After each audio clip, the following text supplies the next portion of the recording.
Iceland Canyon shown in Justin Biebers' music video too popular with visitors. FJADRARGLIUFUR, Iceland. A large sign warns motorists that Iceland's Fjallajökull Canyon is closed to visitors, but drivers keep on coming down the narrow gravel road. A ranger at a road blamed Justin Bieber, the Canadian pop star with a worldwide reach. Bieber's magical music video ill. Eager visitors tried to sweet-talk Ranger Hannah Johansdottir into opening the gate. Some offer food. The Bieber-inspired influx is one part of a larger challenge for Iceland. The North Atlantic island nation may be too spectacular and too popular for its own good.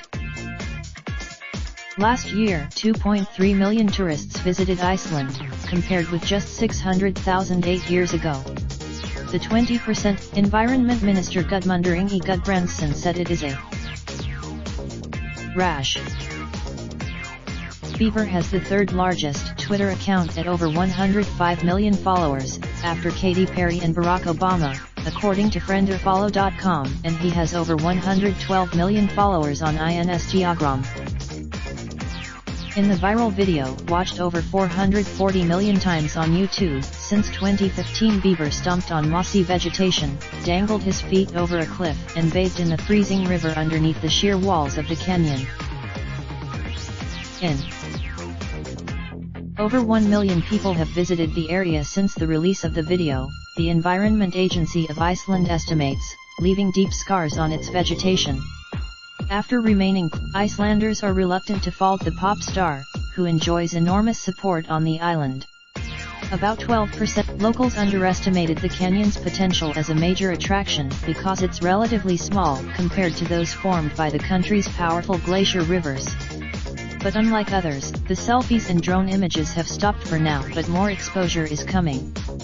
The latest season of Inga Pálsdóttir, director of the National Tourism Agency Visit Iceland, said a single film shot or a viral photograph has often put overlooked places on the map. The most extreme example, she said, is the Douglas DC-3 U.S. Navy plane that crashed on the black sand beach at Sólheimassandur in 1973. The 7 American, then. On a foggy Wednesday morning, Ranger Johansdottir observed fresh footprints on the muddy pathway to the Fjallajökull Canyon, indicating that someone had jumped the fence overnight. She predicted that more people would trespass that afternoon when she left the roadblock to give a presentation at a community center. She was right. The three took turns posing for a photograph, standing at the edge of an Icelandic cliff. Use of this website assumes acceptance of end. Copyright 2019, all rights reserved. Raindrop, drop top, smoking, no cooking the hot pot. Fucking on your bitch, yeah, that. Looking up, open the park pot.